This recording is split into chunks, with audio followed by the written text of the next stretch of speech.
Devendra Dutt is a famous writer and a misogynist. One night, while returning from a meeting, he sees a young woman thrown out of a moving car. His uncle insists they take her home and get her medical attention. He hesitatingly agrees and takes her to their home. Udharan.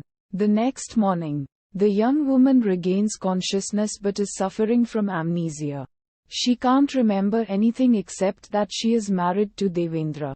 She can't remember anything from her past, not even her name, except that she is Mrs. Dutt. Everyone tries to convince her otherwise, but she insists she is in her own home. Seeing her fragile state, Devendra and his uncle decide to let her stay until someone comes for her. They call her Anamika, meaning a woman with no name. They post an advertisement for her in the newspaper but receive no response. Meanwhile, Devendra slowly grows close to her and secretly wishes that she would stay forever. On his uncle's suggestion, Devendra takes her to Shimla on holiday to further help her fragile recovery.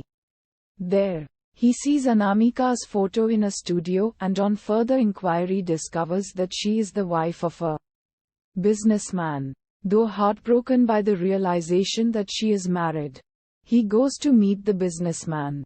Here, he is shocked to learn that Anamika isn't the businessman's wife, but his employee, escort who accompanied him on his holiday to Shimla the previous year. Being already dumped by a former fiancé, Devendra believes that Anamika, like all women, is immoral and after his money and throws her out of his house. He later meets her at a ceremony where she is introduced to him as Mrs. Kashyap. Confused, Devendra pleads with her to tell him the truth.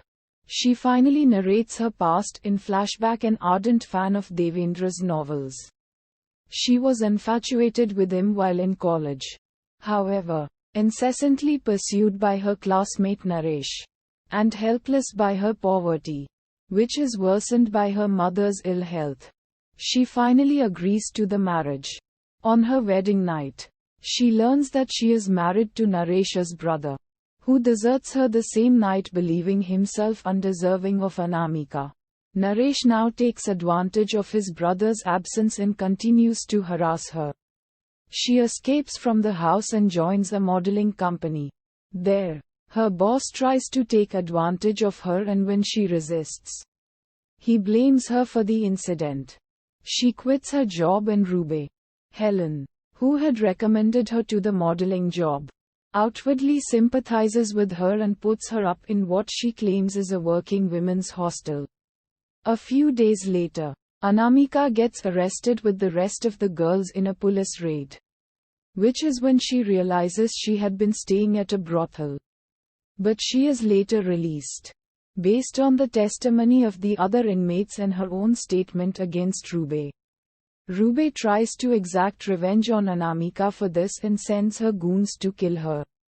While attempting to escape the goons, Anamika jumps out of a moving car on the night that Devendra finds her. Anamika tells Devendra that when she regained her consciousness and discovered that she was at her favorite author's house, she decided to stay, come what may. After listening to all this, Devendra empathizes and reconciles with her. Just then, a badly burnt Naresh attacks them both. And after a prolonged cat and mouse chase in a darkened house, Naresh gets electrocuted.